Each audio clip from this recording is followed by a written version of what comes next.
Coach, with a couple of days of camp so far, what have you seen? Same old, same old. Right, NCAA first 2 days are just helmets, right, for acclimation. So you really just get to see them run around, see how good a shape they're in or not in, coming out of the summer, and a lot of assignment work. But we'll evaluate them as football players here as we kind of put pads on. Talking to Colin about having more depth at safety this year on the back end. Obviously, last year a lot of that had to do with injuries, but you've added some transfers and some freshmen and guys that were injured are back this year. Obviously, how much does that help with the depth at safety? It's always good to have bodies available out there, right? Just so you can rotate more guys and evaluate more guys and get reps. But it's the same as every other, right? You're gonna lose some guys some year on. That's just part of the game, and it's a next man up mentality, right? We're always healthy, and then you sign a couple guys, so you got some guys you think highly of coming out of high school, and you get a chance to see them run around and see how they look now against the older guys. And so we got a long way to go though to tell where we're at on any position on defense. Colin made some strides last year during the season. What is his ceiling? How much better can he be? Colin Duncan. We need everyone to get better, right? We need everyone, and no one's at their ceiling. So. But he did a nice job last year. I mean, like he was talking about, right? Due to injuries, he got thrown into a couple different positions, ended up being a starter for us, making quite a few good plays, and we're very excited about his development going into this year. Coach Leach praised Jordan Davis a lot yesterday. What have you thought of him in the first couple of days here? Oh, it's always good to be a D lineman running around, right, without pads on, and they're not double teaming and all that stuff, right? Because we're not padded up. But yeah, he looks big, strong, fast. We hope he looks like that now that we get full pads on here pretty soon. From a leadership perspective, I mean, have you seen Aaron Brule kind of take that next step and try to be that guy in the defense this year?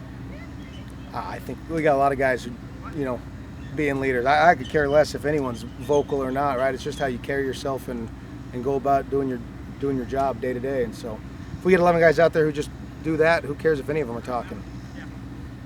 Are you seeing the retention about the defense, just the scheme and everything in year two versus what you had out here last August?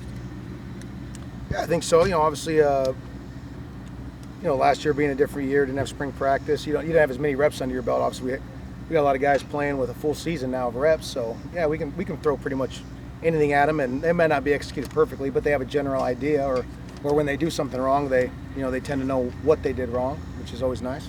You have a guy like Buki that can play all the linebacker positions and things, but just how much cross-training versatility do you try to get out of your linebacker core?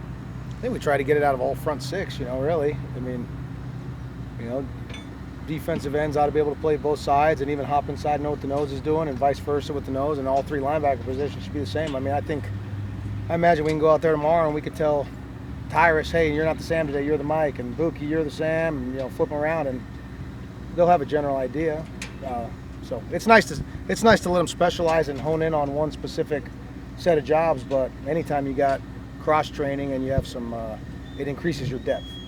When you've got a secondary as highly regarded as yours, does it make you kind of be a little bit more aggressive as a play caller, blitz packages and that kind of stuff, or are you just aggressive naturally anyway? No, I hope you're right. I hope we're as good as we think we are, so we can be really aggressive. I asked you about Buki. Have you been pleased with him through 2 days? I know he's maybe in the middle some, trying to fill those arrow shoes a little bit, but just have you seen him? I know he's got a pretty good work ethic and things. I can remember last year you guys kind of talking about him, maybe learning some positions in the parking lot at Georgia and things like that. He's got a great work ethic. I mean, we've been pleased with him since we got here, and so. But all Buki needs to worry about is just being the best version of himself. He don't need to be spending no time thinking about the guy he's replacing, or that don't matter. You mentioned guys kind of being in shape here at the start of fall camp. Have you seen kind of the benefits of a full, normal off-season in terms of just their conditioning?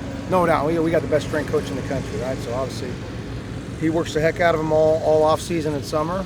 And then we're fortunate enough we get to show up and they're primed and ready to go start playing football. And so it's good to have him on our side, Coach Brown.